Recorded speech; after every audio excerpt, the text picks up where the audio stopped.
है ईश्वर उत्तम कार्यों में हमारा रक्षक है। ये ऋग्वेद क्या कह रहा है सुन लो इसका अर्थ, जो बहुत ज्यादा जरूरी है। आपका पूरा ध्यान मेरी तरफ हो।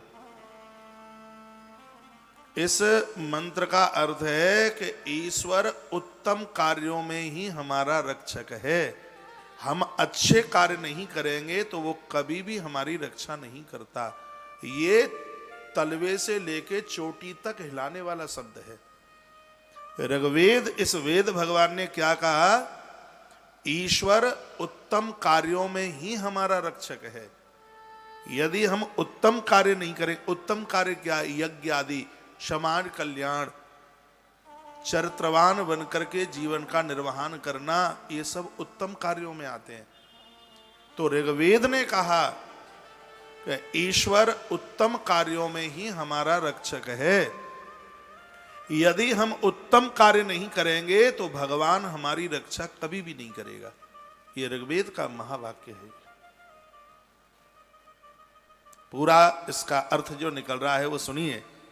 ईश्वर उत्तम कार्यों में ही हमारा रक्षक है, इसलिए भक्तों को मन इंद्रियों के वशीभूत न होकर अच्छे कार्यों द्वारा जीवन को नियमित बनाकर उसे आनंद प्राप्त करना चाहिए। ये ऋग्वेद का अर्थ जो निकला है वो देखिए, इसका पूरा समझिए। राजंतम मध्वराणाम गोपा मृतस्य देदी विमं वर्धमानम स्वेदमे, ये तो हो गया इसका मंत्र। इसका अर्थ जो निकल रहा है वो ये है कि ईश्वर उत्तम कार्यों में ही हमारा रक्षक है, इसलिए भक्त को चाहिए कि मन और इंद्रियों के बस में न रहता हुआ वो अपने जीवन को नियम में ढालता हुआ उसको आनंद की प्राप्ति कर लेनी चाहिए। आनंद के साथ जिए।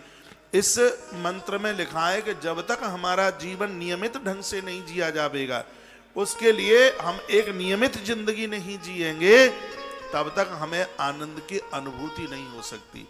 उसके लिए अपने जीवन में कुछ नियम बना ले। स्पष्ट वर्णन है, अच्छे कार्यों द्वारा जीवन को नियमित बनाकर जीव को आनंद की प्राप्ति करनी चाहिए। इसमें जो बात एक बड़ी अद्भुत है, ये मुझे इतनी अच्छी लगी है।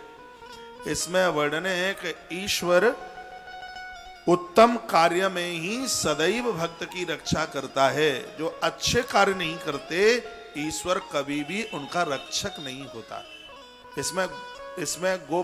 इसमें जो गोपाम शब्द लिखा है ना, गोपाम शब्द यानी रक्षा करने वाला, और अध्वराणाम यानी उत्तम कार्य, यज्ञ आदि कार्य। ऋतस्य सत्य विद्या वर्धमान, सबसे बड़ा, सदा से बड़ा, स्वे अपने दमे परम पद को प्राप्ति। यानी इसका अर्थ है कि ईश्वर उन्हीं लोगों का रक्षक है जो उत्तम कार्य करने में लगे हैं। जो श्रेष्ठ काम नहीं करते, परमात्मा कभी भी उनकी रक्षा नहीं करता। उनकी कभी भी मृत्यु हो सकती है, वो कभी भी पतित हो सकते हैं, वो कभी भी कष्ट में पहुंच सकते हैं, परेशानी में पहुंच सकते हैं। इसलिए भक्त को चाहिए कि मन और इंद्रियों के बस में न रहता हुआ वह अपने जीवन को नियमित रूप से ढालता हुआ और वह आनंद प्राप्ति के लिए उत्तम कर्म करता हुआ, उत्तम कार्य करता हुआ वह अपना जीवन जिए। ये ऋग्वेद ने आवाज उठाई है जगत कल्याण के लिए।